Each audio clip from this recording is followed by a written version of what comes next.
The emperor's white moonlight had returned. An emperor? And a white moonlight. That cherished first love, pure and unattainable? How utterly quaint. What other delightful surprises did he have in store for me? I wondered bitterly, the power I held feeling suddenly like brittle glass. I intend to make her empress, Shi Mohan declared, his voice calm, utterly oblivious, or perhaps deliberately ignoring the storm gathering in my eyes. I listened, nodded once, a slow, deliberate movement. Then I walked towards him, the heavy silk of my robes whispering across the polished floor. The sharp crack echoed in the sudden, suffocating stillness of the chamber as my palm met his cheek. It wasn't just a slap. It was a statement, a reminder of who held the true reins. Instantly, the room dissolved into chaos. Servants, eunuchs, ladies-in-waiting, they crumpled to the floor like scattered leaves, a chorus of panicked pleas rising around us. Empress Dowager, calm your anger. Your Majesty, calm your anger. The noise grated, a useless symphony that scraped at my ears. Leave us, I commanded, my voice cutting through the din, cold and sharp as ice. The room emptied in a rustle of silk and hurried footsteps, leaving only the heavy scent of incense and the palpable tension between us. Once the doors clicked shut, I turned back to Shi Mohan, his handsome face still bearing the faint red mark of my hand. Do you truly believe your throne is so unshakable, Shi Mohan? I hissed, using his given name, a privilege reserved for moments like these, a deliberate assertion of our history, of my role in his ascent. That you can simply do as you please? Have you utterly lost your mind? Or have you forgotten who placed you upon that seat? He didn't answer immediately. Instead, he suddenly dropped to his knees before me, a startling act of submission. He grasped the wide sleeve of my robe, his fingers surprisingly strong. He tilted his head back, and those devastatingly beautiful peach blossom eyes, usually alight with charm or carefully constructed warmth, were now filled with a soft, pleading light. Such a breathtaking face, marred by that faint mark, now displaying such calculated weakness. He was the Son of Heaven, the object of reverence for millions, a god amongst men in their eyes. Yet here he knelt, bowing his proud head, a sight designed to disarm, to soften the hardest heart, to remind me of the boy I had raised. It was a performance perhaps, but a deeply affecting one. His hand slid from my sleeve, tracing a path up my arm. The unexpected warmth of his skin against mine sent an unwelcome tremor through me. A flicker of the old, dangerous currents that ran beneath the surface of our carefully constructed roles. His cheek brushed against the back of my hand, a gesture bordering on a caress, and his voice dropped to a near whisper, laced with a practiced, almost childlike appeal.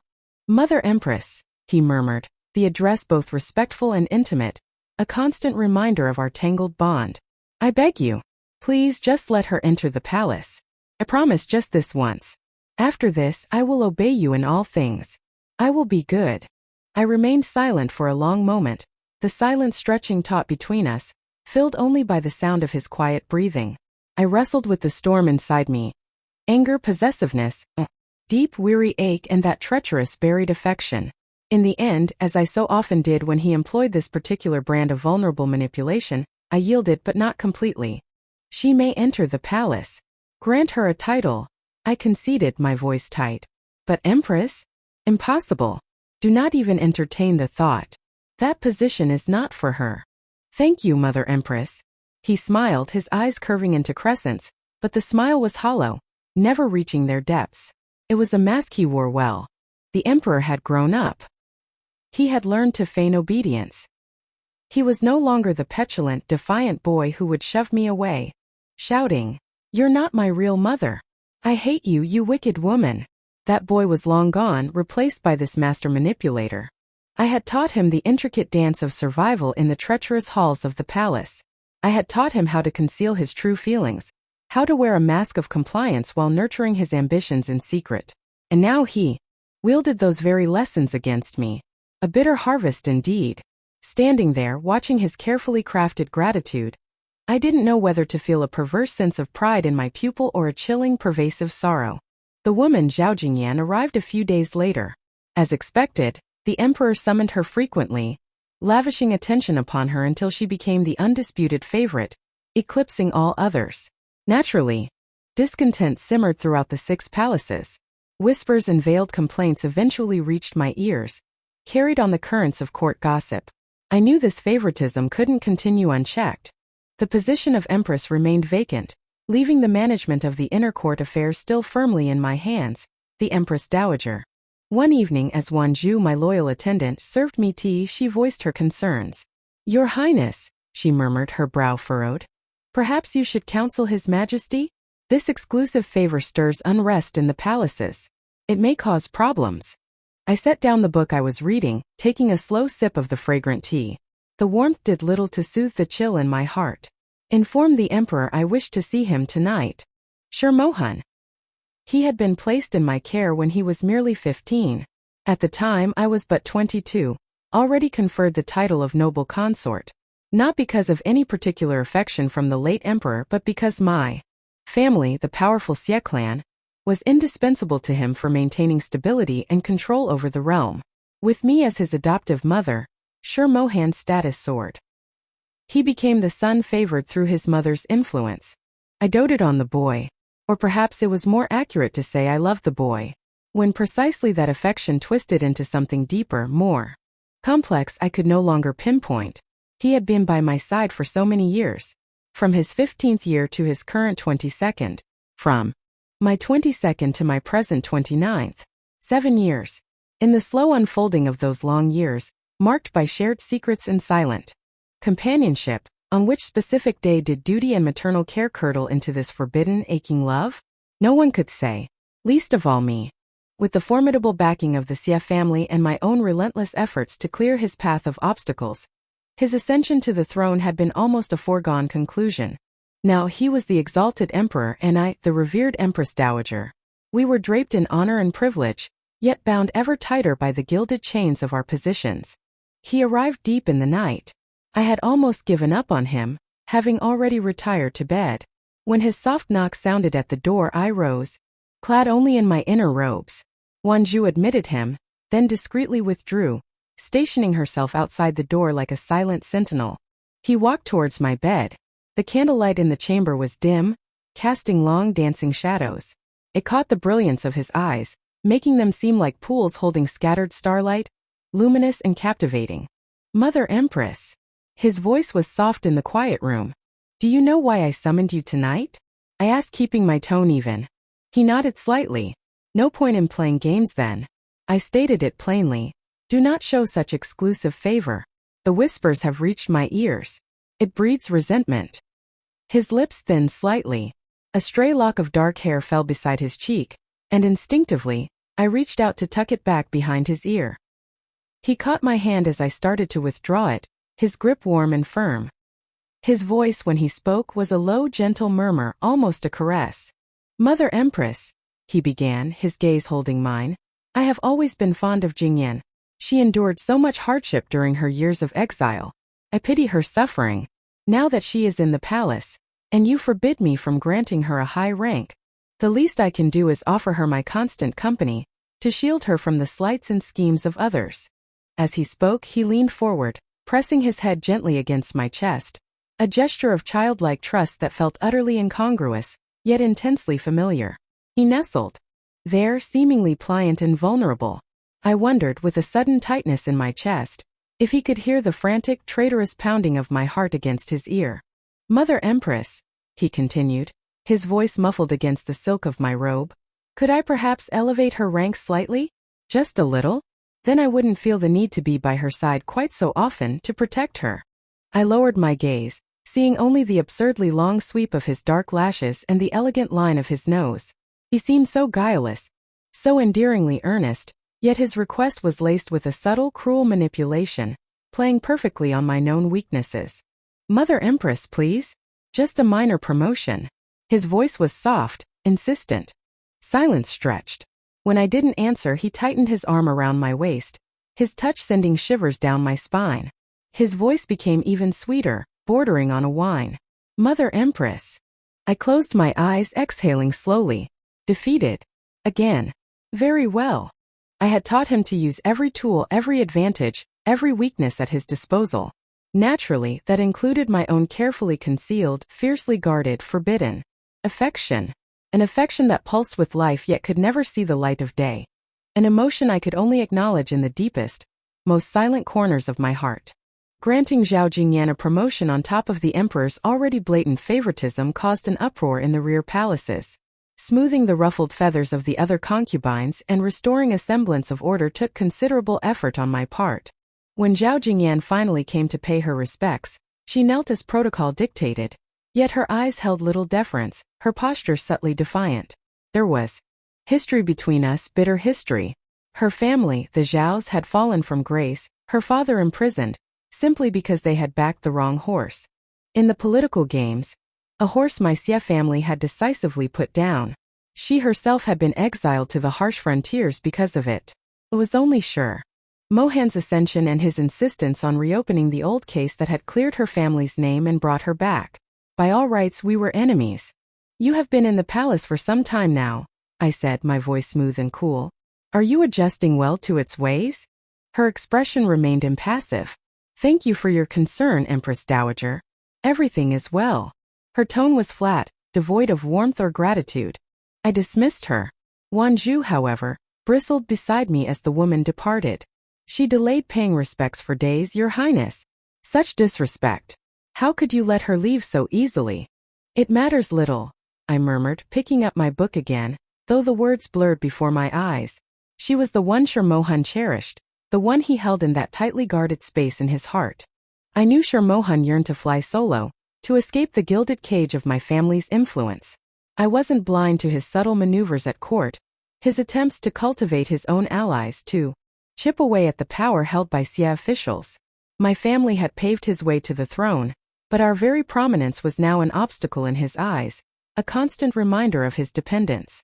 I have always been a creature of calculation, skilled in the art of political maneuvering. But now I found myself wanting only to turn a blind eye, to pretend not to see, to do nothing that might accelerate the deterioration of our fragile, complex relationship. A temporary truce, bought with willful blindness. And so, I would not deliberately trouble the woman he favored. The Mid-Autumn Festival arrived, bathed in the cool, silvery light of the full moon. Naturally, I had to attend the state banquet. The emperor solicitously escorted me to my seat of honor. The hall buzzed with conversation, filled with imperial concubines, princes and their families. Zhao Jingyan sat among them, her small face unusually pale, her brow furrowed as if burdened by heavy thoughts. Shi Mohan, predictably, fussed over her, his low voice murmuring questions about her well-being. Listening to their intimate exchange sent a familiar, bitter pang through my heart. Claiming the wine was too strong for me, I rose, intending to step outside for some fresh air, away from the stifling atmosphere and the sight of them together.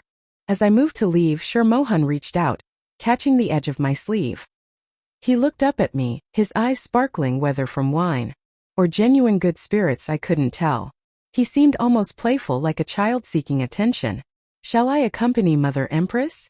I pulled my robe firmly from his grasp, my voice cool. That won't be necessary. The light in his eyes dimmed fractionally.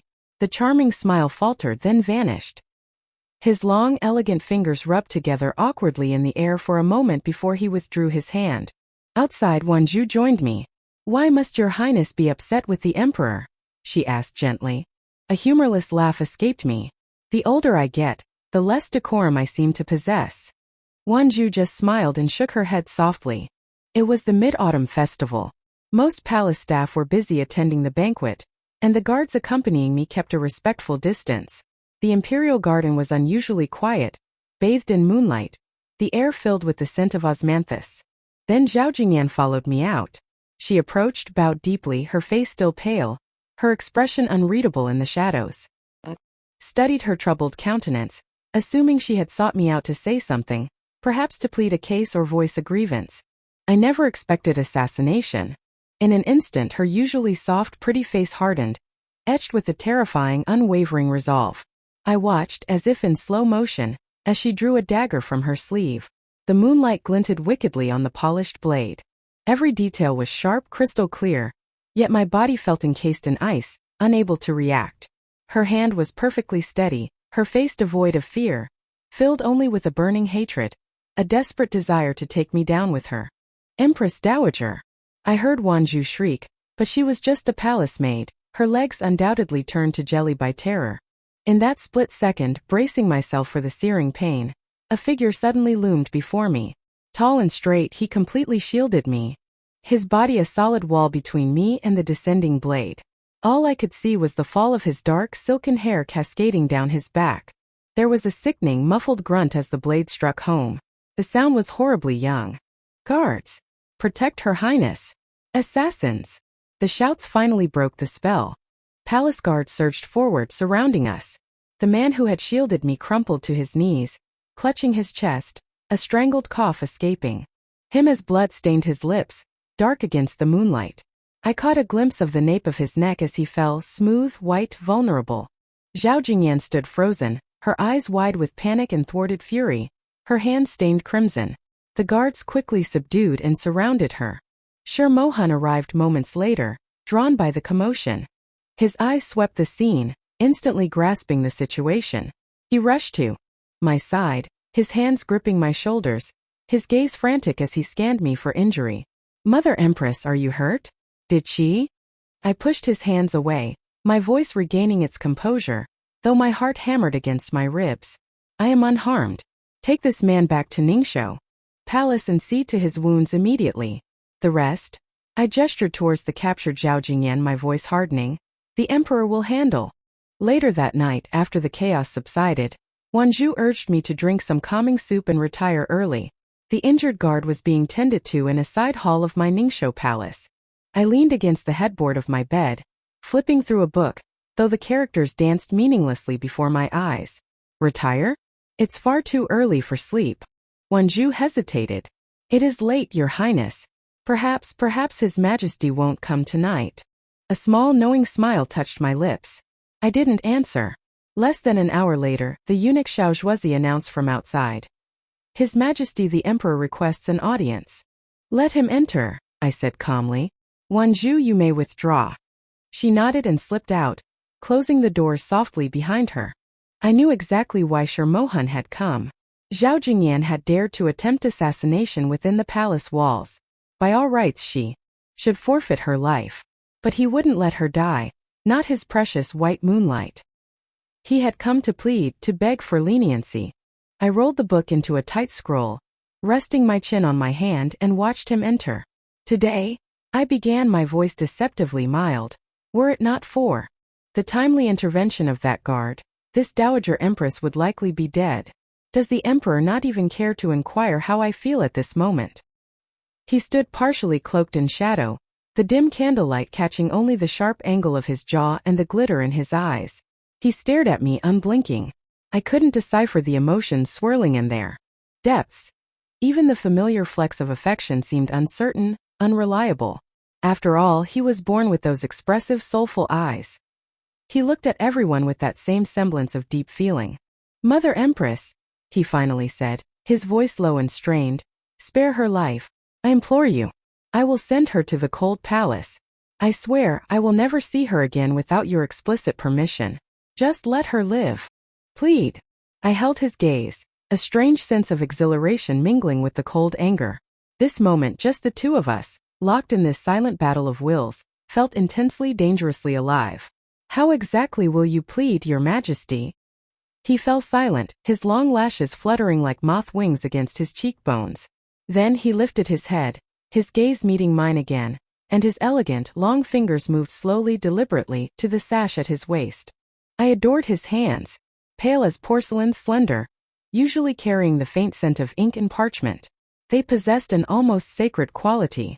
But now, as those hands began to slowly loosen his belt, that sacredness was deliberately, provocatively tainted, overlaid with a raw, forbidden allure that made my breath catch, my face flush. "What?" I asked, my voice barely a whisper. "Is the Emperor doing?" "Anything," he replied, his voice husky, strained. "Whatever it takes. So long as Mother Empress spares her life." Suddenly the situation struck me as utterly, horribly laughable. My feelings for him, this dangerous, consuming affection I had guarded for years, he had known all along. He had played ignorant, skillfully manipulating this forbidden love to his advantage time and time again. And now he was finally tearing down the veil, laying it all bare, putting it crudely on the table. And for what? Still for her.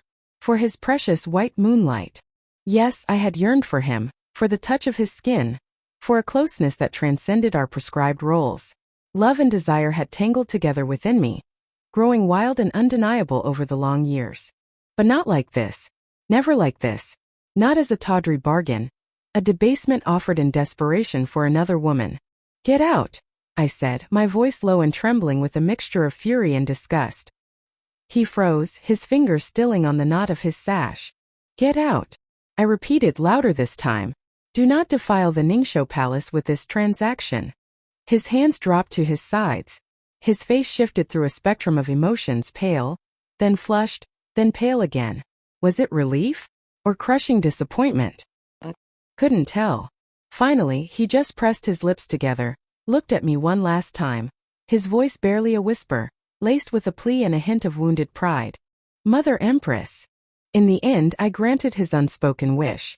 I never inquired further about Zhao Jingyan's fate, letting the matter drop. Wanzhou muttered that I was too soft-hearted. I merely yawned, blinking back the sudden moisture that sprang to my eyes under the gentle autumn sun. "How is the guard who saved me?" I asked, changing the subject. "Still recovering, Your Highness," Wanzhou replied. "Let us go see him." I entered the side hall of Ningxiu Palace where he was convalescing. He was lying on his side reading a book. Seeing me enter, he scrambled hastily to get off the bed, dropping to his knees on the floor beside it, clad only in simple white inner robes. Now I could see his face clearly. He was a handsome youth, quite striking. Compared to the emperor's sculpted, almost ethereal features, this young man possessed a more robust boyish charm. There was none of the emperor's languid grace or subtle calculation in his brow. Instead, his eyes shone with an open, sunny disposition. I walked towards him. He remained kneeling respectfully, the bandage on his chest showing faint spots of fresh blood from his sudden movement. "Rise," I commanded gently, extending my hand. He blinked, his dark eyes wide and clear, then carefully placed just the tips of his fingers into my palm. His hand was calloused, rougher than the emperor's silken touch, but firm and steady. "Lie down again," I instructed. He shook his head stubbornly, insisting on standing before me. I hardened my expression slightly. "That is an order." Only then did he hesitantly return to the bed. "Wanzhou, summon the imperial physician." While Wanzhou hurried off, I asked him, "What is your name?" "This humble servant," he replied, his voice clear, "is named Wei Heng." Wei Heng. A good name. A strong name. It was a name that would, unknowingly then, become a quiet refrain in my life for some time to come. Empress Dowager. His Majesty the Emperor requests an audience. The eunuch's announcement barely registered. Not seeing him, I murmured, pointing towards the pond. "Wei Heng, look. See that golden carp? The one presented by Ambassador Zhou 2 years ago? Isn't it magnificent?" Wei Heng dutifully followed my gesture, breaking into a wide, uncomplicated smile. "It is beautiful, Your Highness." "Has Your Highness given it a name?" he asked, his initial shyness replaced by a comfortable familiarity after weeks of quiet companionship. His youthful curiosity was refreshing. Spending time with someone so young, so unguarded, made me feel lighter, almost young myself. "No, I haven't. What would be a good name for it?" He genuinely frowned in concentration, pondering the question seriously. Wanzhou leaned closer, whispering urgently, "Your Highness, the Emperor seeks an audience. It has been 3 months now, and you refuse him every time." "The snow makes the paths treacherous," I replied coolly, my gaze still on the pond. "Tell the Emperor not to trouble himself further." Wanzhou sighed but obeyed, relaying the message. Suddenly Wei Heng's face lit up. "Your Highness, I've thought of one." I smiled at him. "What is it?" "How about Little Gold?" "An excellent name." I chuckled softly. I was adept at handling children, at coaxing and praising them. I had done the same with Shi Mohan. For years, coaxing him to eat, limiting his sweets, encouraging his studies. How distant, how achingly distant those days felt now. My gaze lingered on Wei Heng. Even the pale winter sunlight seemed to favor him, bathing him in a warm glow, highlighting his youthful energy. Standing beside him, I felt some of that uncomplicated warmth seep into my own weary bones. My father, the head of the Xie clan, came to see me towards the end of the year. When he arrived, I was watching Wei Heng practice calligraphy. His strokes were clumsy, often misshapen, and he frequently forgot characters, pausing with a frustrated grunt before looking at me with wide, beseeching eyes, like a small, earnest animal. I found his efforts endearing. My father entered, his gaze sharp. He frowned upon seeing Wei Hung seated at my usual writing desk.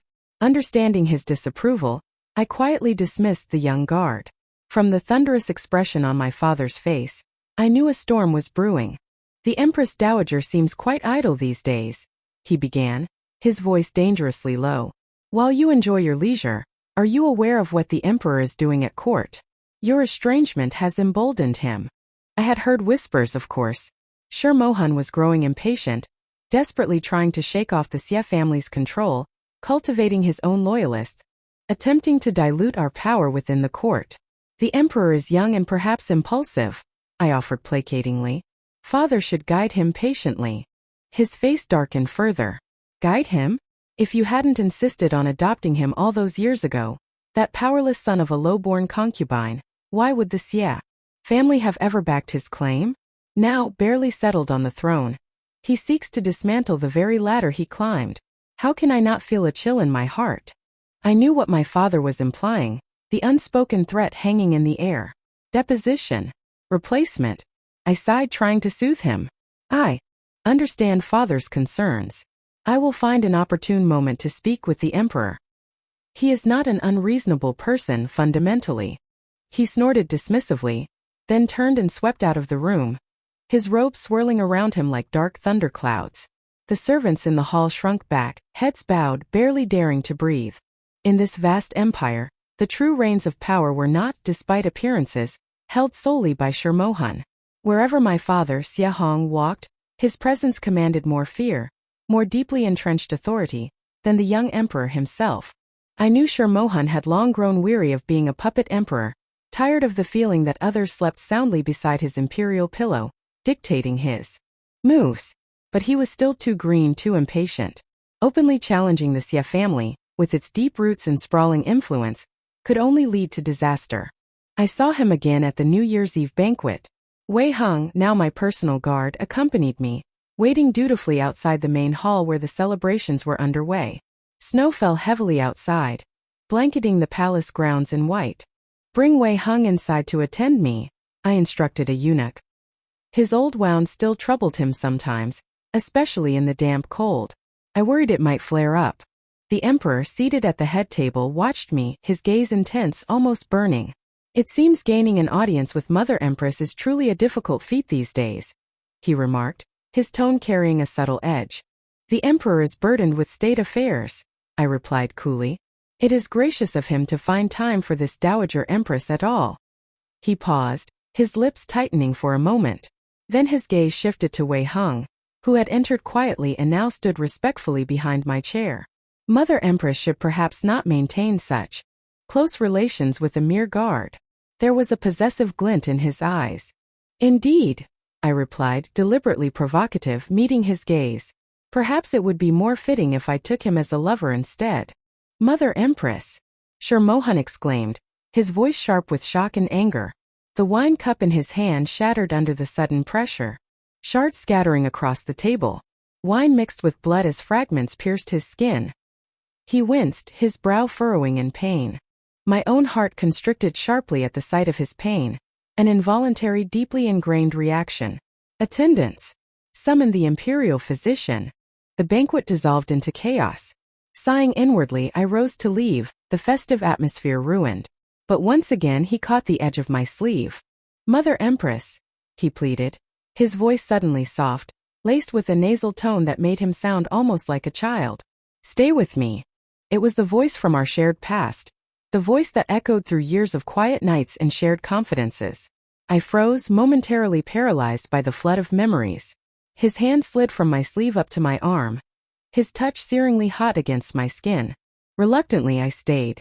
From across the hall, I saw Wei Hung watching us, his eyes wide, fixed on the Emperor's hand gripping my arm. A flicker of confusion, perhaps. Hurt clouded his gaze. I met his eyes briefly, saw the sheen of unshed tears, then quickly looked away, a pang of guilt twisting inside me. Back in the Zhaoyang Palace, the Emperor's main residence, the imperial physician knelt, head bowed low, diligently tending to Shi Mohan's injured hand. He dared not lift his eyes to the emperor, who was leaning against me, nestled, almost like a child seeking comfort. Shi Mohan rested his head against my shoulder, positioning himself slightly lower, so he had to look up at me, his expression a carefully crafted blend of vulnerability and appeasement.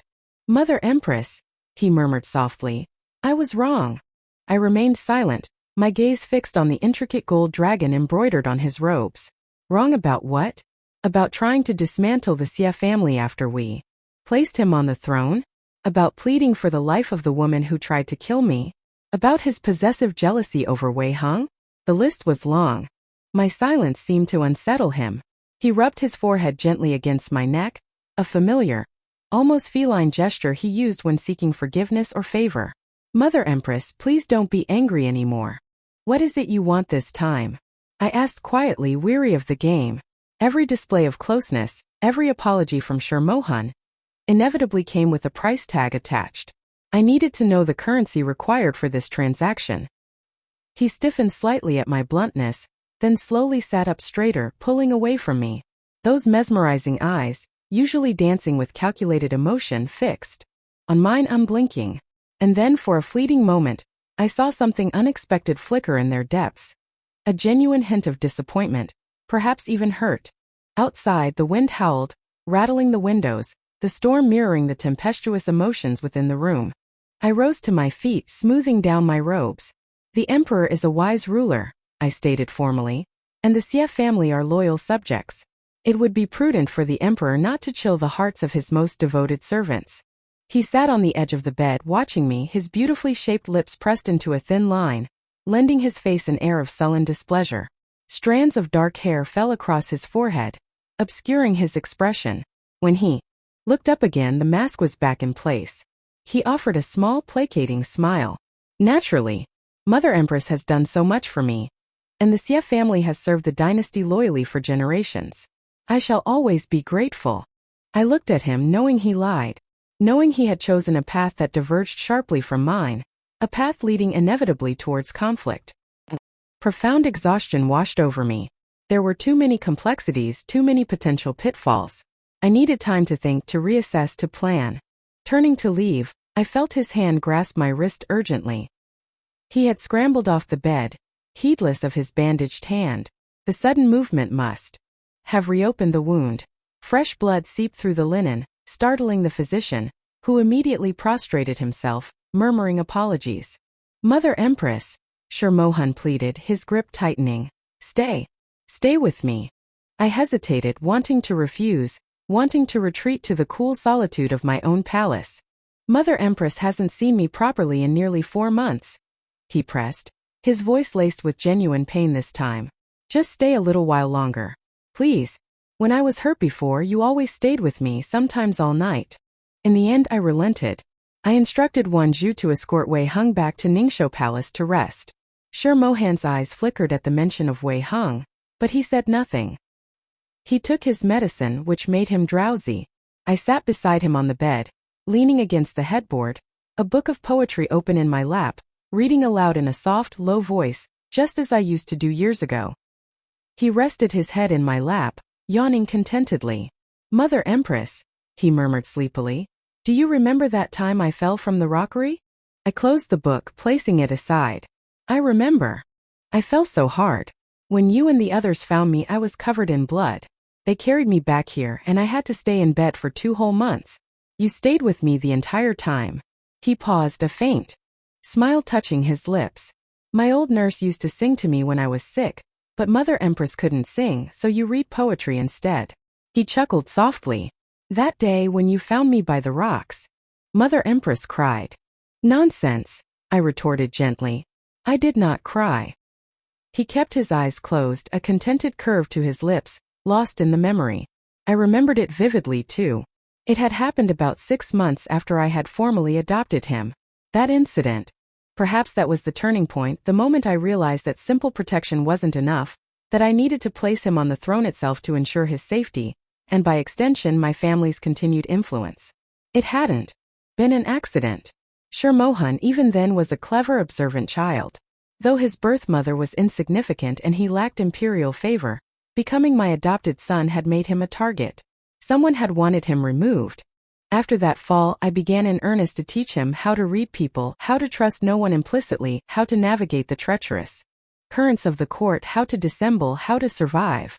I had guided him, shaped him, pushed him relentlessly towards the pinnacle of power. Now, in the quiet intimacy of this snowy night, it felt almost like those early days again. Before the crown, before the open conflict, before the weight of empire crushed the fragile bond between us. He mumbled a few more indistinct words, drifting between wakefulness and sleep. Perhaps it was just a dream, but I thought I heard him whisper, "Mother Empress, if only you could stay with me like this, always." I silently brushed the stray hairs from his forehead, revealing the smooth, pale skin beneath. I gazed at his perfect face, my breathing shallow, my heart aching with a complex mix of tenderness and foreboding. In the stillness of the night, the power struggles and intricate schemes seemed distant, unreal. Even though I knew that with the dawn, we would inevitably resume our positions in the swirling vortex of politics, locked in a battle of wills and calculation. But for this moment, this quiet, fragile moment, there was only peace. After the harsh winter, the ice melted and a tentative spring arrived. Simultaneously, the chill between the emperor and myself seemed to thaw slightly. He became more circumspect in his actions at court, pulling back from overt challenges to my family's authority. I, in turn, sent a letter to my father urging restraint, advising him not to press the emperor too hard, seeking a delicate, precarious balance. Yet, sometimes looking at Shi Mohan's charming, smiling face, so close, so familiar, I could still detect the faint, unmistakable scent of ambition. Restless hunger beneath the surface. I knew him too well. His pride, his inherent nature, would never truly allow him to accept anyone ruling over him. But often, increasingly often, I found myself clinging to the facade of peace, the illusion of harmony. Even if it was false, each day of quiet was a small victory, a postponement of the inevitable storm. Sometimes my own capacity for self-deception, this desperate grasping at fleeting moments of tranquility, astonished me. With the arrival of the new year, tradition dictated an imperial selection of new concubines. However, the emperor expressed disinterest, and the event was cancelled. But the matter of the Empress could not be ignored indefinitely. The throne needed a legitimate consort, the rear palaces an official mistress. Ministers began submitting memorials, arguing that the Empress Dowager should not continue to wield the Phoenix seal, the symbol of the Empress's authority. An Empress Dowager holding such power indefinitely, they argued, created instability. Naturally, Shi Mohan made a show of reprimanding the officials who dared voice such opinions. But I knew better. For someone to make such a bold proposal, they either had to be incredibly foolish or acting under the emperor's tacit approval. He was growing impatient. The pressure was building. I was trimming peonies in my courtyard when the report reached me. I listened calmly, then waved the messenger away. Wanju hovered nearby, ready with words of comfort, but I silenced her with a gesture. "It's nothing. Where is Wei Hung? I haven't seen him today." "Your Highness mentioned wanting pear trees planted in the vacant plot by the side hall," Wanju reminded me. "He went to oversee the planting.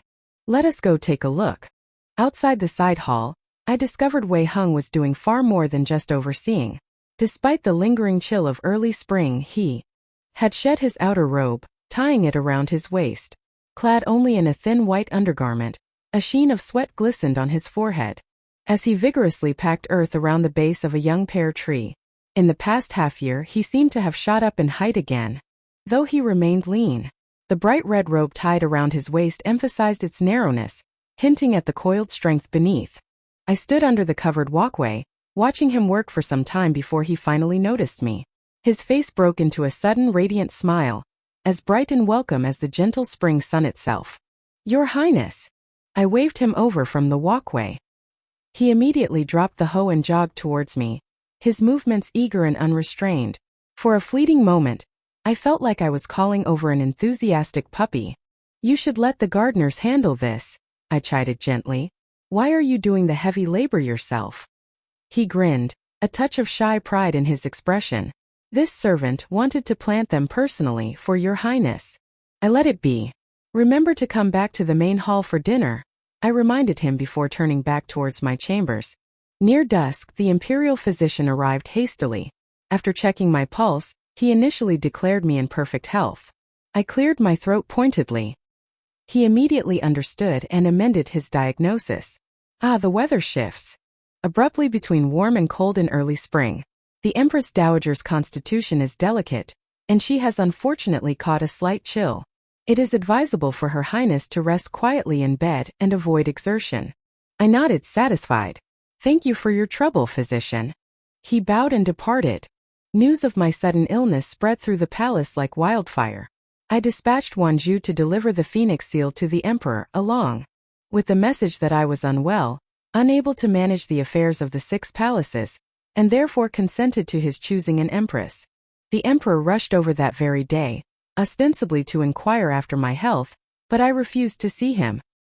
He stood outside my chamber doors, his voice laced with audible urgency. How much of it was genuine concern and how much calculation I couldn't discern.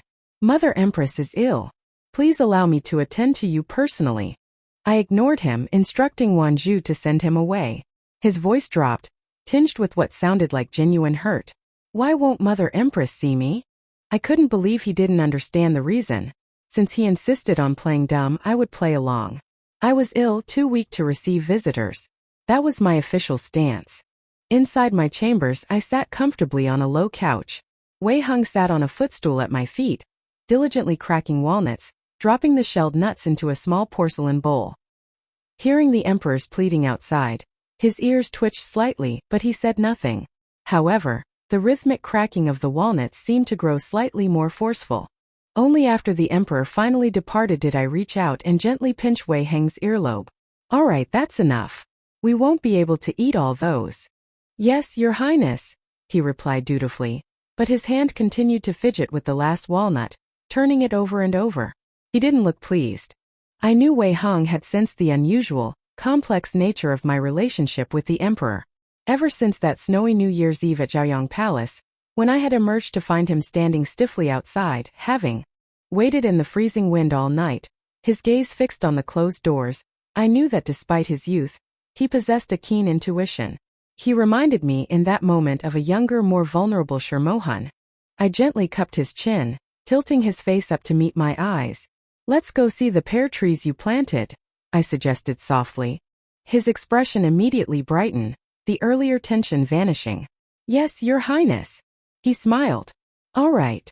My consent to the selection of an empress immediately ignited fervent debate at court regarding the ideal candidate. The obvious choice was my elder brother's daughter Xie Yingshi. 17 years old, perfectly poised, intelligent, and impeccably mannered, every Xie daughter was raised with the expectation of potentially becoming empress. She was the epitome of aristocratic grace. However, she had unfortunately contracted a lingering illness the previous year, and was still considered frail. This opened the door for another candidate, the daughter of the Lin family, currently favored by the emperor. The argument presented was that the empress, as mother of the nation, required robust health, not delicate frailty. Thus, public opinion among the officials began to waver. My father requested another audience. His face was grim. Everyone knows the Lin family are now the emperor's confidants. He ignores the council of seasoned ministers and intends to appoint the Lin girl as empress. Your assurances in your letter that he would exercise restraint seem optimistic, daughter.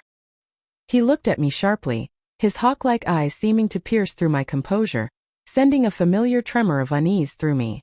The emperor may be young and impetuous, I countered evenly, but surely his advisors understand the importance of stability. The emperor is indeed young and impetuous, but are you also acting rashly? He snapped. Yingshi's health is still precarious. The emperor is using this as a pretext. Arguing her weakness makes her unsuitable. By agreeing to the selection now, you are practically handing the empress position to the Lin family on a silver platter. If her health is poor, then she should be brought into the palace to recuperate under the best care, I replied calmly, meeting his gaze. Father, rest assured.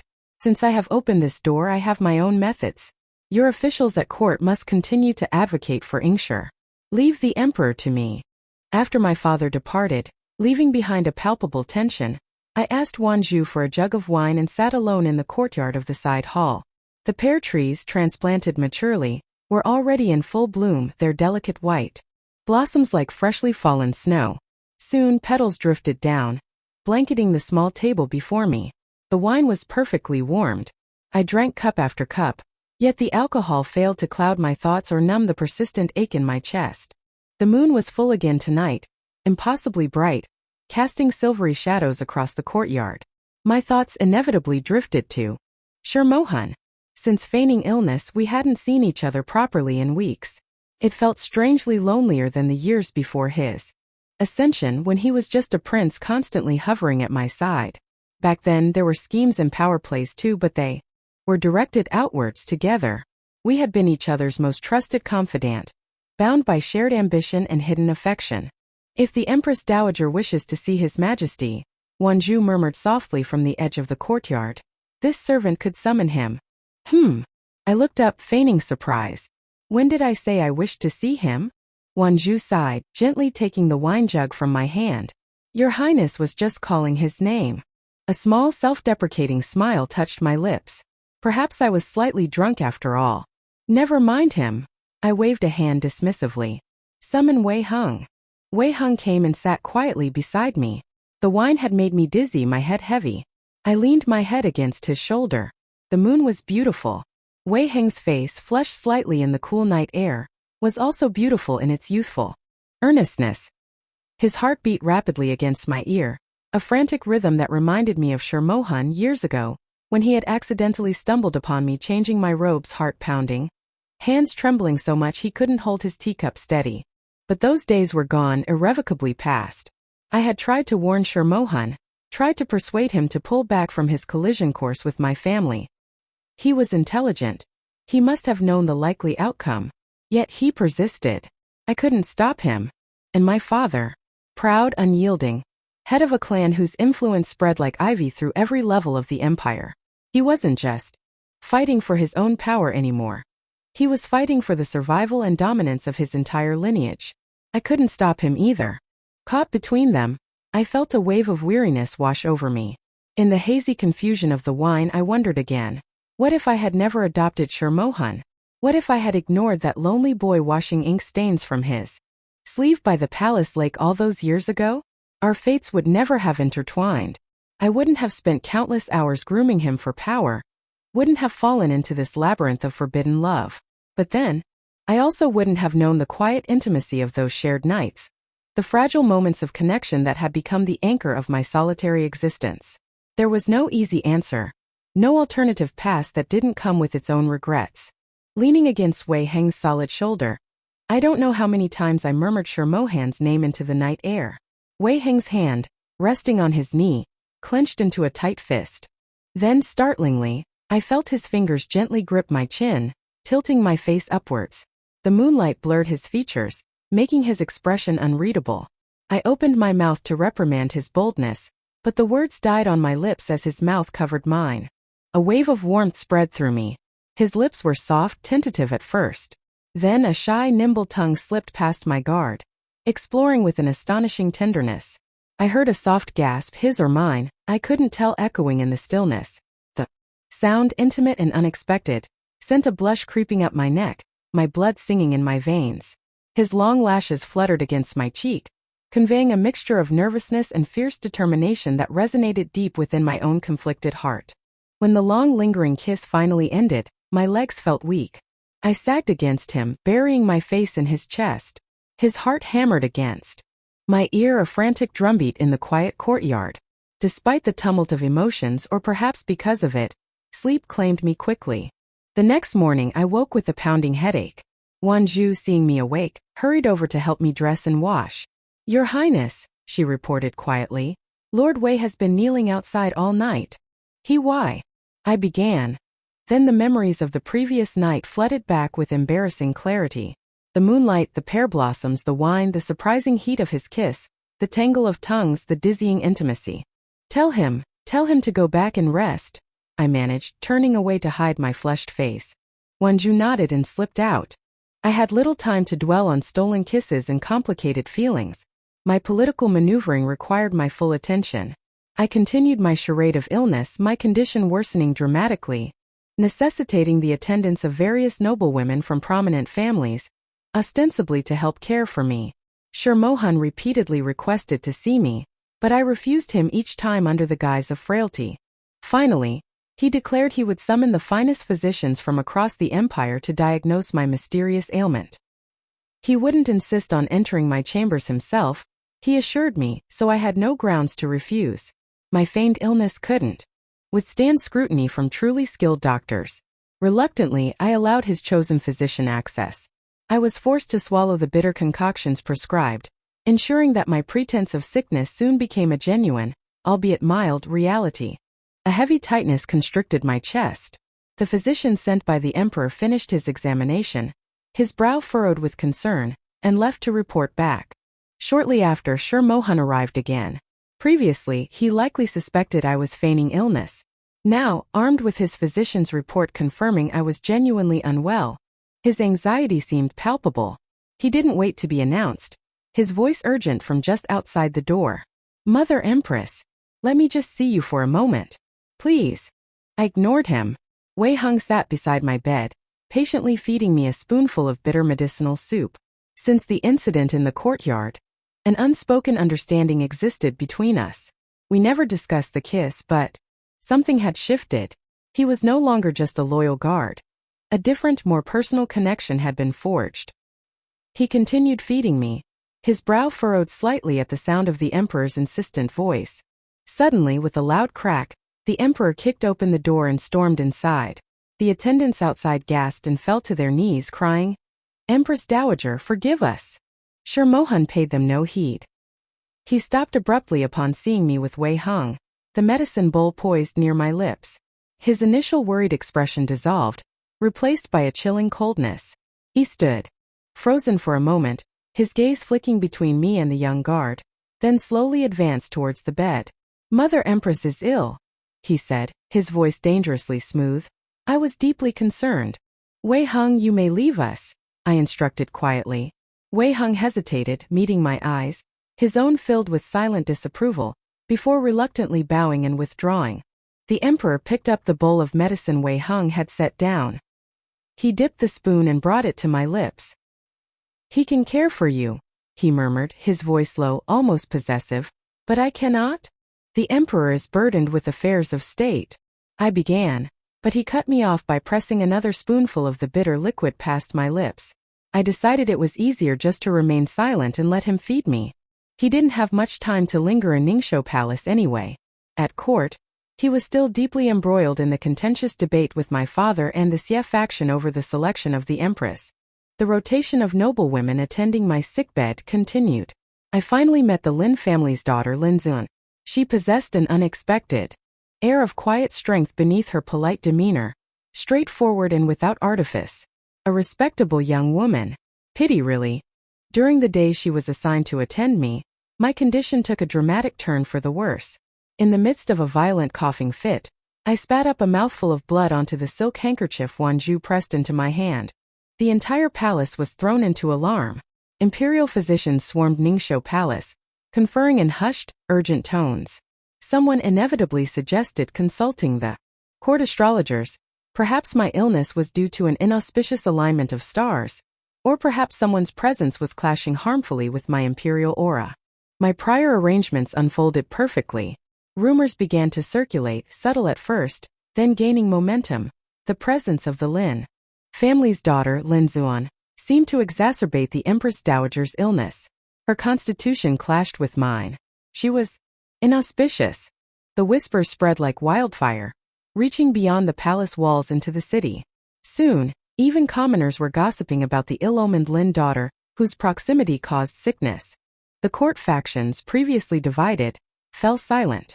Officials who had supported the Lin family quietly withdrew their petitions. The debate over the empress selection abruptly ceased. Right on cue, news emerged from the Xie residence. My niece Xie Yingshi had miraculously recovered her health. The path was clear. The choice was undeniable. Even Shi Mohan had to concede defeat. He abandoned his push for Lin Zun. He came to see me shortly after. I was sitting in the courtyard of the side hall, the pear trees now bare of blossoms. A jug of wine sat on the table, but Wei Hung hadn't returned yet, and I had no inclination to drink alone. "Mother Empress has recovered," he stated flatly, observing my upright posture. I nodded. Just then a cool evening breeze swept through the courtyard, carrying the scent of damp earth. I couldn't suppress a slight cough. He stepped behind me, gently patting my back to help me catch my breath. "Mother Empress has won," he said quietly, his voice devoid of emotion. "The edict conferring the title of Empress will be delivered to the Xia residents soon. The Emperor gains an Empress to assist him," I corrected smoothly. "It is the Emperor who wins." He sighed, a low sound of resignation, and rested his head briefly on my shoulder, a gesture that felt strangely intimate after weeks of coldness. "If I hadn't agreed to appoint her," he murmured against my hair, "I fear Mother Empress might have feigned illness until death itself claimed her." I didn't reply. A single stray petal floated down, landing in my untouched wine cup. I reached to discard the cup, but Shi Mohan picked it up instead and drained it in one gulp. "Mother Empress remembered I like pear blossoms," he commented, his voice neutral. "Naturally." Footsteps sounded nearby. Wei Hung had returned. He stopped abruptly upon seeing the Emperor leaning against me, his expression instantly shuddering. Shock, confusion, and a deep, unmistakable hurt flickered in his eyes before he quickly schooled his features and knelt in formal greeting. I saw the tears shimmering in his eyes before he bowed his head. "Go rest," I instructed softly, avoiding his gaze, though my eyes lingered for a moment on his tightly clenched fists. I watched his retreating back, feeling a familiar pang of guilt mixed with weariness. He was undoubtedly heartbroken. Shi Mohan observed my lingering gaze on Wei Heng's retreating figure, his own eyes narrowing slightly. He stretched languidly, then wrapped an arm around my shoulders again, pulling me closer. His voice, when he spoke, was lazy, almost purring, yet carried an undercurrent I recognized all too well.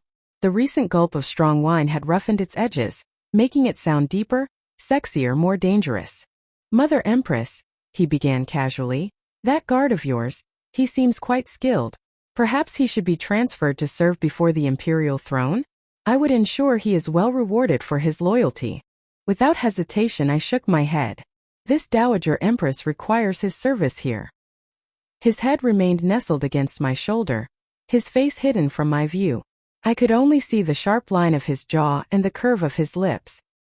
He fell silent, but the atmosphere grew heavy, charged with his unspoken displeasure. A palpable pressure emanated from him, cold and suffocating. Finally, he broke the silence, his voice reverting to that cloyingly sweet tone he employed when bargaining. "Mother Empress." I acknowledged him with a soft hum, waiting. "It has been a long time since I last saw Jingyan," he said, his voice soft and pleading. "So much time has passed. Surely Mother Empress could allow her to leave the cold palace now? I miss her terribly." He had conceded on the matter of the Empress. I knew I had to offer him something in return, a concession to maintain the fragile truce. I nodded slowly, indicating my assent. Instead of expressing immediate joy or relief, Shi Mohan simply continued to cling to my robe, remaining silent. I didn't push him, letting the quiet stretch between us. There was no moon tonight, but the stars glittered fiercely in the inky sky. A gentle breeze rustled the leaves, carrying the faint, lingering scent of the departed pear blossoms. Shi Mohan inhaled deeply, the tension seeming to ease slightly from his shoulders. I tilted my head back, gazing up at the vast expanse of the night sky. My thoughts drifted back to another night in this same courtyard, under these same stars. Then I had been leaning against Wei Hung, drunkenly calling Shi Mohan's name. Now Shi Mohan was right beside me, his warmth a tangible presence, yet his name remained unspoken on my lips. How strange, how fickle the human heart is. Zhao Jingyan was released from the cold palace. Xie Yingshi was formally invested as Empress. In truth, Yingshi's health remained delicate, but she took up residence in the Cunning Palace, the Empress's traditional abode. Fortunately, few in the palace dared cross a member of the Xie family, especially the Empress herself, so her days passed relatively peacefully, focused on recuperation. After the resolution of the Empress affair, Shi Mohan's actions at court became increasingly bold, almost reckless. One Xie Chongchun, a distant relative whose connection to the main family was tenuous at best, was suddenly stripped of his position and imprisoned on charges of corruption and abuse of power. He had leveraged his Xie name to secure office but lacked the sense to act with discretion. My father, disgusted by his incompetence and blatant corruption, had no intention of intervening on his behalf. However, my father was incandescent with rage over the emperor's continued, blatant provocation of the Xie family. I had never seen him so furious. He stormed into Ningxiu Palace, his face flushed, his eyes blazing. He was enraged by the emperor's escalating defiance, his apparent loss of control. "He is truly not one of us," my father spat, pacing the room like a caged tiger, his sharp eyes glittering with cold fury fixed on me. "How is Ingshur's health?" "Fully recovered." I knew instantly what he was thinking. My hand tightened around my teacup. "Father," I said quietly, "it has not yet reached that point." "And when will it reach that point?" he demanded. "Honestly, I anticipated this outcome from the beginning. You refused to cultivate intimacy with the late emperor, refused to bear your own child, insisted on adopting that lowborn boy. And now you allow him to become arrogant, utterly forgetting who placed him on that dragon throne. It confirms my belief. The throne requires someone with Xie blood flowing through their veins." I remained silent for a long moment, choosing my words carefully. My father's hawk-like gaze pinned me, seeming to search my very soul. "The Xie family's honor is inextricably linked with yours on Ning," he stated, his voice dropping to a deadly serious tone. "If the Xie family falls, do you truly believe the emperor will continue to honor you as Empress Dowager?" An image flashed through my mind, Shi Mohan's face, shifting between pleading vulnerability and cold calculation. What did he truly feel for me? Our interactions were so layered with manipulation and unspoken tensions, it was impossible to know. Perhaps he secretly longed to be rid of me entirely. The thought sent a chill down my spine, and a humorless smile touched my lips. The pear blossoms had long faded, replaced by the lush green of summer leaves. My heart felt heavy, restless. The physician who regularly prepared my tonics handed me the carefully wrapped packet of herbs, his eyes cautious, avoiding mine. Xie Ingshur, the new empress, had yet to be summoned to the emperor's bed. Shi Mohan knew she was a Xie. He clearly had no desire for her to conceive a child with Xie blood. I stared down at the small packet of medicine in my hand, its purpose clear and chilling. I knew that if I simply requested the emperor visit the empress's palace, he would likely find an excuse.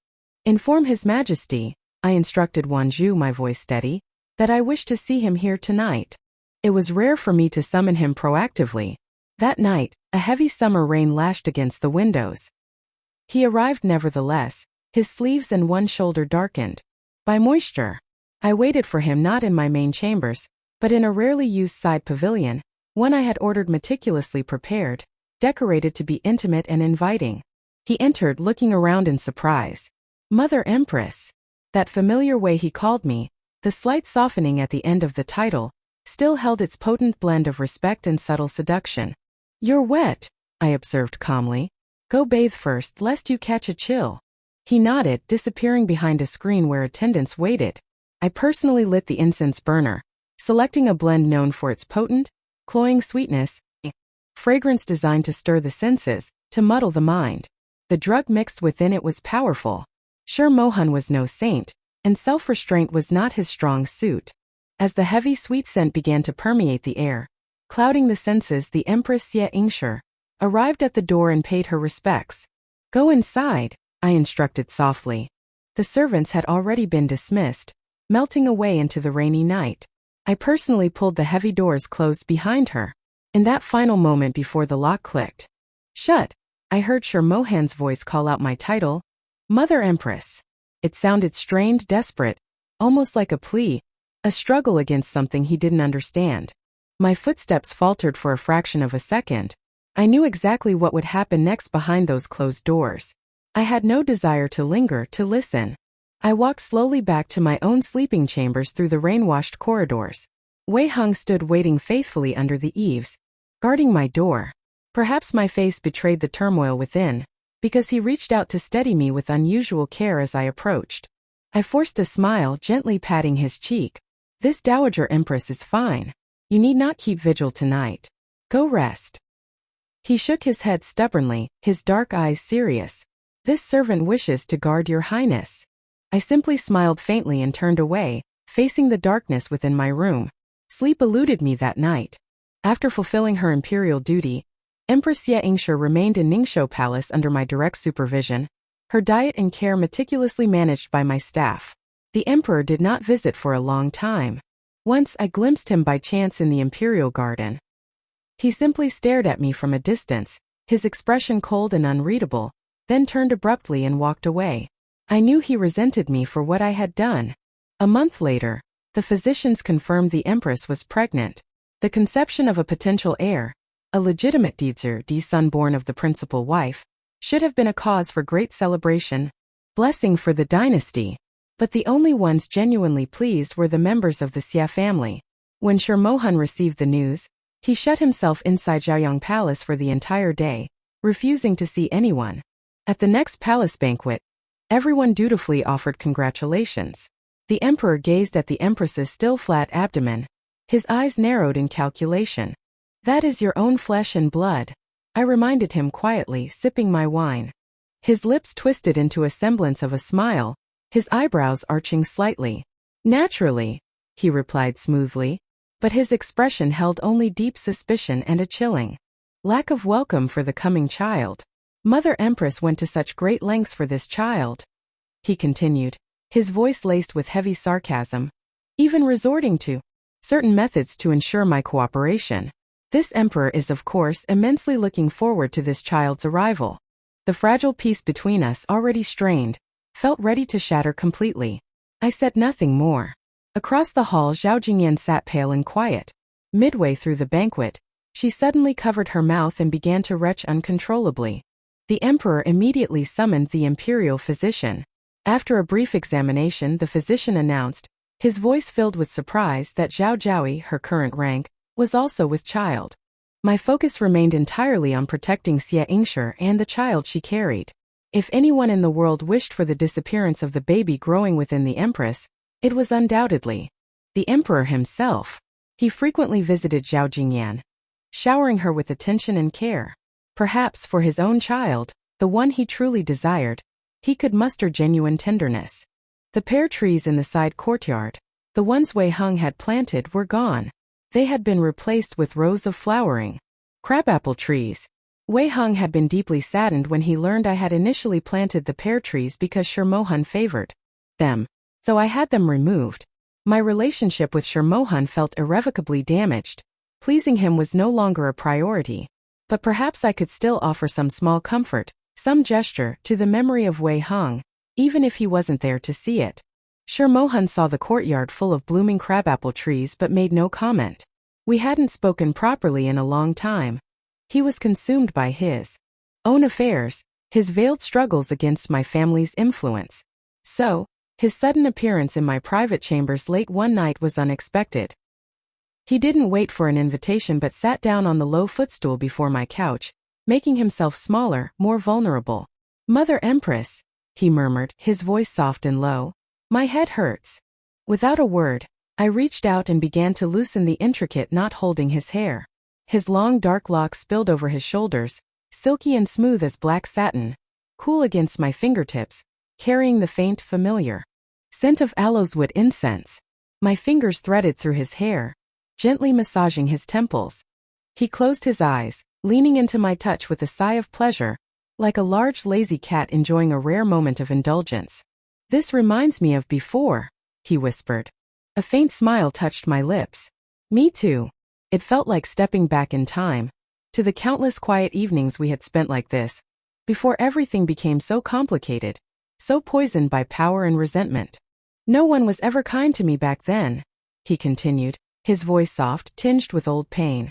"I lived in a neglected side palace but had to come to the main palace every day for lessons. The imperial tutor's lectures were difficult, and the first and third princes constantly bullied me. Father Emperor never summoned me. On the rare occasions he saw me, he'd ask after the other princes' studies, their well-being, but wouldn't spare me even a single glance. Everyone knew I was the unwanted son. They treated me accordingly." He tilted his head back, looking up at me, his throat exposed, vulnerable. The line of his jaw was sharp, tense. He swallowed, then quickly looked away, resuming his previous posture. "I swore then," he said, his voice hardening slightly, "that if I ever had children I would never treat them like that." I would cherish them from the moment they were conceived, be present in their lives. I wouldn't favor one over the other. Would love them properly. He paused, then looked back at me. His eyes filled with a complex mix of accusation and sorrow. But Mother Empress, you forced me to become the very kind of person I despise most. My hand stilled in his hair. We rarely spoke so openly, so honestly. That was your choice, Shi Mohan, I replied quietly. He gently pushed my hands away and lowered his head, resting his forehead on my knees, a gesture of complete submission, or perhaps utter exhaustion. Mother Empress, he whispered, his voice muffled. I have no choice. The Shi family's empire must remain in Shi hands. I didn't want to continue this heavy conversation. He sensed it too, abruptly changing the subject. The first planting ceremony is tomorrow. Mother Empress should attend in place of the Empress. That ritual is usually performed by the Empress, I pointed out. The Empress is with child and should not be overly taxed, he replied smoothly. It would be more appropriate for Mother Empress to preside. It was a simple ceremony, involving scattering blessed grain seeds from the city tower, symbolizing hopes for a bountiful harvest. I nodded my assent. He rested his chin on my knee, looking up at me again, his eyes searching mine. Mother Empress, he asked suddenly, his voice soft and uncertain, what do you think will become of us in the future? I considered his question, then tilted my head, echoing his query. What do you think, Shi Mohan? What do you believe will become of us? A faint humorless smile touched his lips. I cannot imagine. After that, silence fell between us again. We sat quietly, listening to the gentle night breeze sighing through the crabapple trees outside. After a long while, he spoke again, his voice barely audible. Actually, perhaps this right now is good enough. I didn't respond, but in the weary depths of my heart, I agreed. Having him here, leaning against me, his hair unbound, defenses lowered, without calculation or hidden agendas, it was a fragile peace. Such nights, I knew with chilling certainty, would only become rarer. He slept in Ningxiu Palace that night. The Empress was also residing here under my care. Before departing for the first planting ceremony the next morning, I specifically instructed Wei Hung to remain behind. Watch over Ningxiu Palace carefully for me, I told him, meeting his steady gaze. He nodded, his dark, clear eyes filled with unwavering determination. I patted his head gently, a gesture of trust and affection, before leaving the palace. I was halfway back to the palace when the news reached me. The Empress had suffered a miscarriage. I rushed back to Ningxiu Palace to find it in chaos.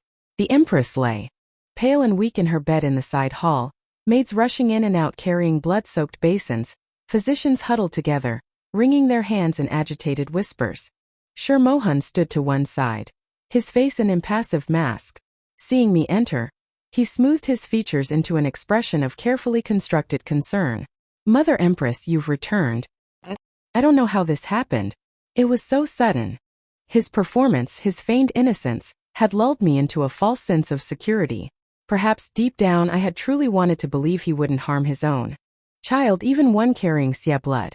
I cursed my own naivety, my own foolish, lingering hope. I scanned the room, a cold dread seizing me. Where is Wei Hung? At my question, Shi Mohan's mask of grief and concern completely dissolved. His face became utterly blank, devoid of emotion. I don't know, he stated flatly. In 3 strides I was before him. The sound of my hand striking his cheek cracked through the tense silence of the room for the second time in our tumultuous relationship.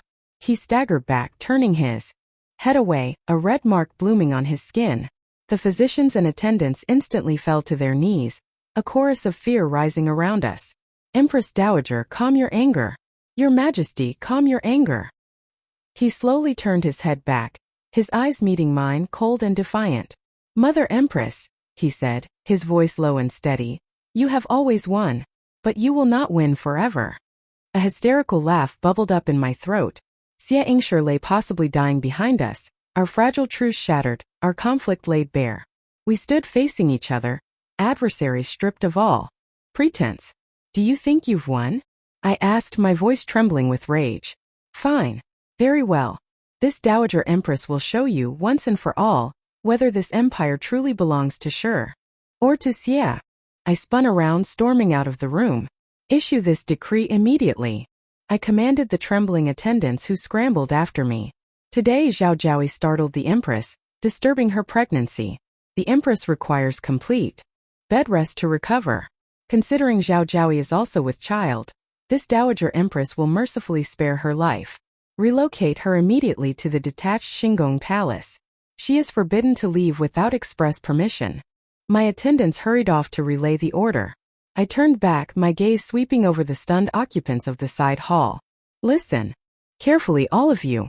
The Empress merely suffered a fright today, disturbing the fetal energy. There is no major issue. Remember this. Shi Mohan stared at me, his eyes widening slightly as he understood my intention, to conceal the miscarriage, to maintain the illusion of the Xia heir. Mother Empress, he whispered aghast, you're mad. It is the Emperor who has lost his mind, not I. I retorted sharply. Attendants, escort His Majesty back to his palace to rest. With my direct command, the Ningxiu Palace guards, loyal to me, finally dared to approach the Emperor. Later I learned what had happened. While I was away at the ceremony, Wei Heng had been seized and dragged away under the pretext of having offended the Emperor. Ningxiu Palace was thrown into chaos. Some guards loyal to me tried to intervene, but without my direct order, they hesitated.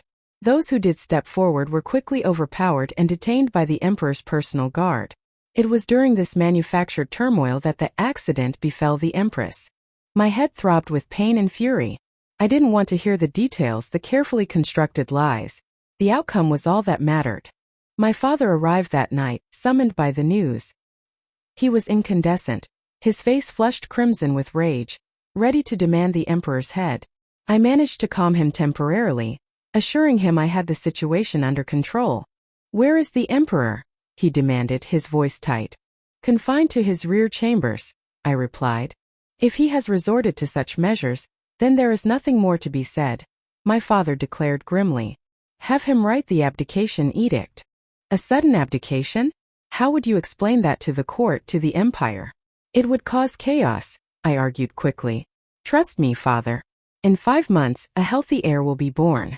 My father stared at me, comprehension dawning slowly. You mean Zhao Jingyan's child? I nodded. He lowered his gaze, pondering the implications. Ultimately, father, I pressed on, the Xia family are still subjects, not sovereigns. Forcing his abdication now, how would history record it? How would the common people accept it? It is far better to cultivate this child. Let him ascend the throne as a puppet, with you ruling as regent king. Isn't that the most advantageous solution for the Xia family? My words struck a chord. He knew that seizing the throne outright was fraught with peril. If the Xia family had truly desired rebellion, they could have acted generations ago. Even the late emperor had tacitly accepted their dominance, content to reign in comfort, while the Xia family held the true power. Shi Mohan alone had dared to challenge this established order. Foolishly, recklessly. As my father prepared to leave, he paused at the door, turning back to fix me with his intense gaze. Ah Ning, he said, his voice low and serious, I hope you are truly doing this for the good of the Xia family, and not because your own private feelings compel you to spare Shi Mohan's life. The emperor remained confined to the rear halls of his palace, absent from court for days. The unspoken conflict between us was now irrevocably out in the open. He dropped all pretense of obedience. How long does Mother Empress intend to keep me locked away? He asked quietly when I visited him. I knelt beside his couch, looking at him closely. Honestly, Shi Mohan, what is so wrong with the current arrangement? You know deep down that challenging the Xia family is futile. Why must you persist? He met my gaze, his eyes reflecting a deep, unyielding stubbornness. Because it's not good, he stated simply. I knew then that further words were useless. Where is Wei Heng? I asked directly. A flicker of something, triumph, cruelty, crossed his face. You won't find out unless you release me. Otherwise, he will die. A small bitter smile touched my lips. That boy. He reminds me very much of you when you were young. His interest piqued slightly. He pushed himself up, leaning on his elbows. How so? My mind flashed back to the moonlit courtyard, the feel of Wei Heng's lips, the frantic pounding of his heart. His heartbeat, I replied softly. The emperor laughed then, a dry, humorless sound. He looked pale, weakened by his confinement and perhaps the drugs I subtly had administered. After a moment he lowered his gaze, his expression unreadable. "You like him very much, don't you?" he asked, his voice quiet. He looked up again, his eyes fixed on mine, holding his breath, seemingly waiting intently for my answer. That expectant gaze, for a confusing moment, I couldn't tell if he wanted me to like Wei Hung, or desperately hoped I didn't. "Yes," I answered truthfully, holding his gaze. His lips thinned. "Then don't you want to save him? No one knows where he is but me. If you continue this standoff, he will surely die." He looked at me with fierce, desperate intensity. Is Mother Empress truly willing to sacrifice him? His life in exchange for my freedom? He was playing his last card, I realized. Cornered, with nothing left to lose, he was gambling on my affection for the young guard. But I couldn't let him win this way. Releasing him now in this volatile state would only lead to more drastic, irreversible actions that would force my father's hand, actions that would likely lead to Shi Mohan's death. Steeling my heart, I shook my head firmly. No. My voice was quiet but absolute. I could not allow him or anyone to exploit my weakness, my affections. Today it was Wei Hung. Tomorrow it could be someone else. Capitulating now would set a dangerous precedent. I rose and turned away. "Continue the search," I ordered the guards outside. "Turn the entire palace upside down if necessary." For the first day, the second, I clung to hope. But as days bled into weeks and weeks into months with no sign of Wei Hung, that hope slowly withered and died. One afternoon, I pushed open the door to Shi Mohan's chambers. He lay listlessly on his couch. I walked over, bent down and tilted his chin up, forcing him to meet my eyes. "Is this the sum total of your schemes, Shi Mohan? Even if you kill Wei Hung, what does it truly change?" His eyes, gazing into mine, held a vast, desolate emptiness. Yet a faint, chillingly gentle smile touched his lips. He leaned closer, whispering conspiratorially near my ear. "Mother Empress, I cannot win against you, I know that now. But even in death, I will never tell you where he is. I will never ever allow you and him the chance to be together." His calm delivery, infused with such utter despair, such final spiteful revenge, sent a shiver down my spine. It was the last weapon he possessed, the power to deny me something, even if it destroyed him in the process. I released his chin, suddenly weary. I rubbed my throbbing temples. "It's time for the Emperor's medicine," I said flatly. "Drink it." A maid brought the bowl. He frowned but drank it without protest. In the beginning, he had fought against the drugging, often having to be forcibly restrained and made to swallow the bitter liquid. Now he seemed to accept it. He had learned, at least, that compliance was less painful than resistance. The medicine kept him weak, lethargic, his mind clouded, confining him mostly to his bed, incapable of plotting or acting. People learn to compromise. They struggle, they fight, and when that fails they seek escape. When escape proves impossible, they resort to submission, to finding ways to endure. Humans are adaptable, intelligent creatures. They change. Zhao Jiaoyi gave birth to a son. The infant was immediately brought into the palace, presented as the Empress's miraculously saved child. Everyone involved in the delivery and the transfer was silenced permanently. I went to inform Shi Mohan. He was asleep when I arrived. I waited quietly until he stirred, waking slowly. He looked at me, his voice raspy from disuse and the effects of the drugs. He called me Xianing, my given name, something he hadn't done in years. He no longer called me Mother Empress. "Zhao Jingyan gave birth to a son," I told him plainly. He stared at me, his drugged mind struggling to process the information. After a long moment, comprehension dawned. I saw tears well up and track silently down his pale cheeks. "And her?" he finally whispered, his voice trembling slightly. My expression remained impassive. "She died during childbirth." A necessary lie. "She didn't die in childbirth, did she?" he asked, his gaze searching mine, already knowing the answer. "Her death, was it painful?" I thought of the white silk sash, the struggle, the finality. I didn't answer. Painful? Undoubtedly. To survive childbirth only to be met with cold, calculated murder. Shi Mohan struggled to sit up, leaning heavily against the headboard. He began to speak, his voice low and halting, reminiscing about their first meeting. "I was just the unwanted prince then. Everyone ignored me, despised me. At a palace banquet, Even my own attendants abandoned me to fetch food for themselves from the kitchens. I was left alone, starving. I wanted some osmanthus cake so badly, but I could only watch the others eat from afar. He paused, his gaze distant. She saw me. She came over and secretly gave me 2 pieces. She even asked me if they were sweet. His eyes dropped. It was my fault, he whispered. I brought her into this gilded cage. I failed her. Osmanthus cake. The memory pricked at my own consciousness. It was a grand state banquet, hosting numerous ministers. Overwhelmed by the wine and the stifling atmosphere, I had stepped outside for air. Saw a small figure lurking in the shadows, watching the festivities from a distance. Peering closer, I recognized the lonely boy I'd previously seen washing ink stains from his sleeve by the palace lake. Who is that? I had asked Wanju quietly. That should be the 6th prince, Your Highness, she had whispered back. The emperor has never favored him. We should move along, Your Highness. But I couldn't ignore the sight of him, clad in simple white robes, looking so small and forlorn, swallowed by the darkness. Instructed Wanju to fetch some pastries from the banquet hall, while she was gone to also retrieve my cloak against the night chill. My father intercepted me, drawing me into a necessary political discussion. Impatient to return to the boy, I saw a young girl passing nearby, elegantly dressed. On impulse, I handed her the plate of pastries. Little one, would you do this consort a favor? Yes, your consort, she had replied politely. Could you take these pastries over to that brother standing over there? The cute little girl nodded readily and skipped off with the plate. In the dim light and haste, I hadn't paid much attention to her features, forgetting her almost immediately. Now listening to Shi Mohan's broken story, I realized. That little girl, it had been Zhao Jingyan. An innocent act of kindness meant for him delivered by her. A twist of fate orchestrated unknowingly by me. Shi Mohan was still lost in his grief for Zhao Jingyan. I had heard enough. I prepared to leave. As I turned, he grasped the hem of my robe again. Do you know what hurts the most, Xianing? I paused. What?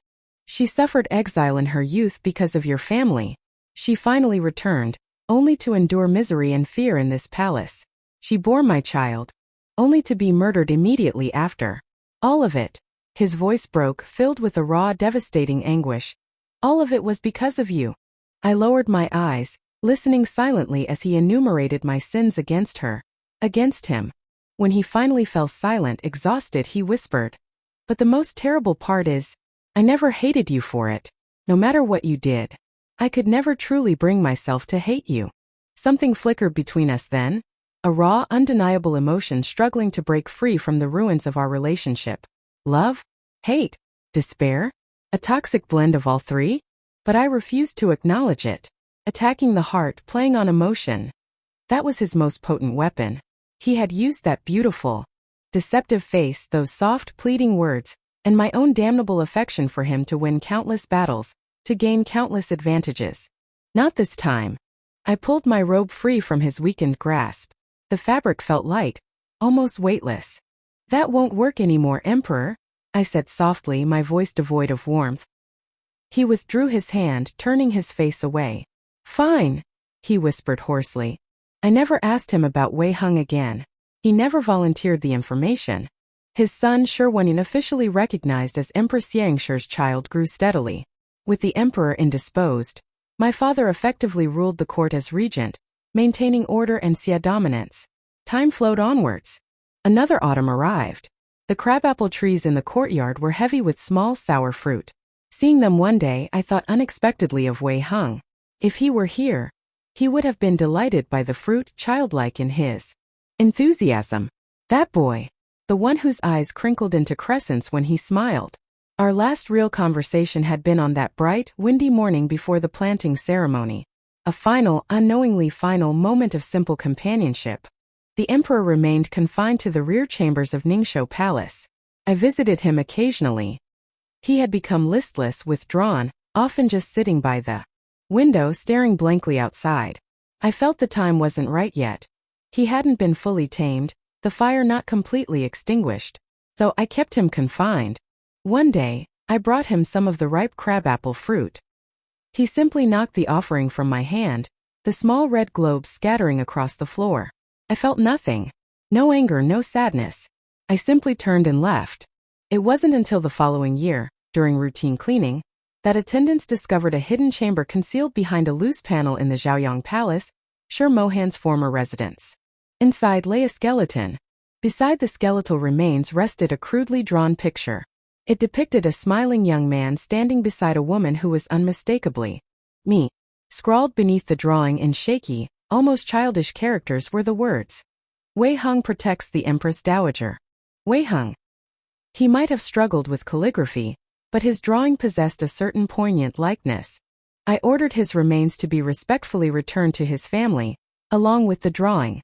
Your Highness, Wanzhu asked quietly, do you not wish to keep the drawing? I shook my head. No. It was something he cherished. Let him keep it. That evening I went to see Shi Mohan. I told him we had found Wei Heng. He lay against the pillows looking up at me, his eyes dull. Are you sad? He asked tonelessly. I didn't answer. Perhaps after all this time, I had already accepted his death long ago. The confirmation brought a dull ache, but not the sharp grief I might have once expected. Shi Mohan sighed, a faint, rattling sound in his chest. I truly thought you were fond of that young guard. But it seems your affection was shallow after all. Just like, his voice became bitter. Just like I once foolishly believed you loved me. But then I learned when your true interests, your family's interests were threatened, you showed no mercy, no hesitation. Xianing. He looked directly at me then, his gaze unervingly clear for a moment. Have you ever truly loved anyone? No, I replied coldly. As expected, he whispered, turning his face away. You truly are heartless. The Emperor's spirit, though weakened, was not entirely broken. His bones were still hard beneath the surface. But I had time. I had all the time in the world to wait, to wear him down. Shi Wenyuan continued to grow, a bright, healthy child. My plan had been to have Shi Mohan issue an abdication edict when the boy reached 5 or 6, allowing Wenyuan to ascend as the new, perfectly pliable puppet emperor. Then one day, I realized with a jolt that it had been over half a month since I had last visited Shi Mohan. He was listless, perpetually unwell, a shadow of the vibrant, manipulative young man he once was. He bore so little resemblance to the boy I had raised, the emperor I had fought and loved and ultimately broken, that I found myself avoiding him. When I finally went to see him again, he was standing by the window looking out. He turned as I entered, his eyes focusing on me slowly. Mother Empress, he said, his voice raspy, cracked from disuse. You haven't visited in a long time. The use of the old title, the quiet resignation in his tone, startled me. Your throat. I began. It's been a long time, he explained simply, since I've had anyone to talk to. He had finally yielded. In the crushing loneliness, under the relentless pressure, he had bowed his head. Gradually, cautiously, I began to allow him out of his confinement. I reduced the dosage of his medication, letting him regain some semblance of normal life. Palace whispers declared the emperor's health was improving. When he eventually returned to presiding over court audiences, he was quiet, passive, offering no objection to any proposal put forth by my father or the Xia ministers. Only then, certain that his resistance was truly extinguished, did I finally allow him to see his son, Shi Wenyuan. The moment that small figure ran towards him, calling him Father Emperor, tears streamed down Shi Mohan's face unchecked. He knelt and gathered the child into his arms, holding him tightly, burying his face in the boy's small shoulder. This was his blood, his flesh, his son. Perhaps it was for Wenyuan's sake. He abandoned any thought of abdication, instead embracing his role as a figurehead emperor. He became utterly compliant, asking no questions about governance, involving himself in nothing political. The power remained firmly, indisputably, in the hands of the Xia family. Shi Wenyuan grew up safely under this arrangement. Since Shi Mohan was now obedient, there was no need for a new puppet. To outside observers, it might have seemed a peaceful resolution, a stable reign. But I knew the truth. The proud, ambitious, passionate Shi Mohan I had known, the boy, the youth, the young emperor, had been utterly, irrevocably ground down by the relentless passage of time, by the weight of his confinement, by me. I had personally overseen the systematic destruction of his spirit. Only the shell remained, animated solely by his paternal duty, a walking ghost haunting the gilded corridors of his own palace. The arrogance, the fire in his eyes, the very essence of him, all shattered, leaving behind only emptiness. We lived separated by the high palace walls. Seeing each other was easy, avoiding each other even easier. He never sought me out anymore. The entire forbidden city seemed to hold its breath, quiet and still as a stagnant lake. The Empress, Xie visited me regularly to pay her respects. One afternoon, standing with me in the courtyard, she remarked casually, "The Emperor detests crabapple trees, Your Highness. If he sees them or even the fruit, anywhere in his palaces, he falls into a terrible mood that lasts for days." Her words struck a chord deep within me. I knew, of course, that the tangled knot of our history, the betrayals and manipulations, the love and hate, could not be undone by something as simple as changing the trees in a courtyard. His avoidance of me wasn't because I had planted crabapples. And yet, driven by some obscure impulse I couldn't name, I ordered the entire grove of crabapple trees cut down. Standing in the now bare, desolate courtyard, memories flooded back. Pear blossoms drifting like snow as Wei Hung kissed me under the moonlight. Crabapple blossoms painting the branches pink as Shi Mohan rested his head in my lap, seeking comfort. Now only emptiness remained. In the final years I saw him perhaps only 2 or 3 times a year, mostly at formal banquets or state ceremonies. He would address me formally as Mother Empress, his voice devoid of inflection, his gaze sliding past me quickly before he turned away. I told myself I didn't care. I told myself we had many years stretching ahead of us. I never imagined he would die so young. The years of consuming those debilitating drugs had taken their toll on his body. When the summons came, the Emperor was gravely ill, fading fast. The teacup slipped from my trembling fingers, shattering on the floor. I rushed to his bedside. He had dismissed all attendants. The room was quiet, filled only with the calming scent of aloeswood incense. It felt peaceful, serene. His eyelids fluttered open weakly as I approached. "You came," he whispered, his voice barely audible. A sharp, agonizing pain clenched my heart. I sat on the edge of his bed. He fumbled for my sleeve, pulling me down beside him. Just like old times, I leaned against the headboard, taking his hand in mine.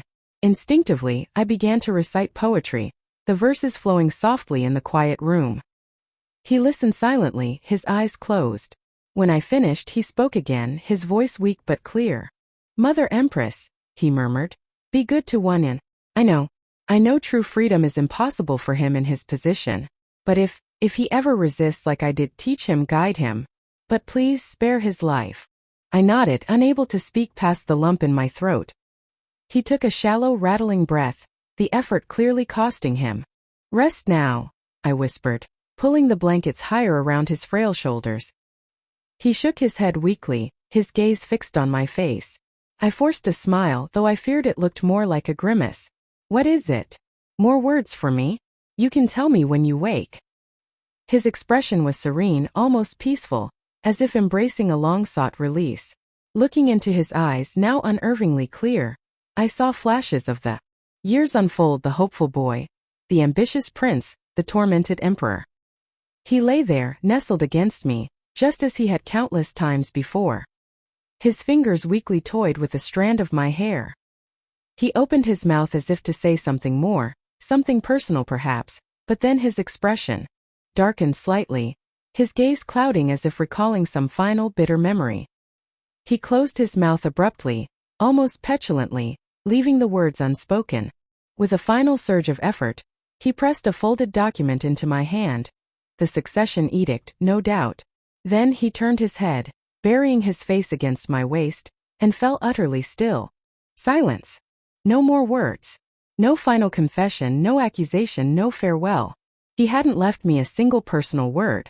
After all the pain I had caused him, perhaps it was only right. I remained leaning against the headboard, holding his cooling hand. I picked up the poetry book again and began to read, starting from the very first page, my voice a low, steady drone in the silent room.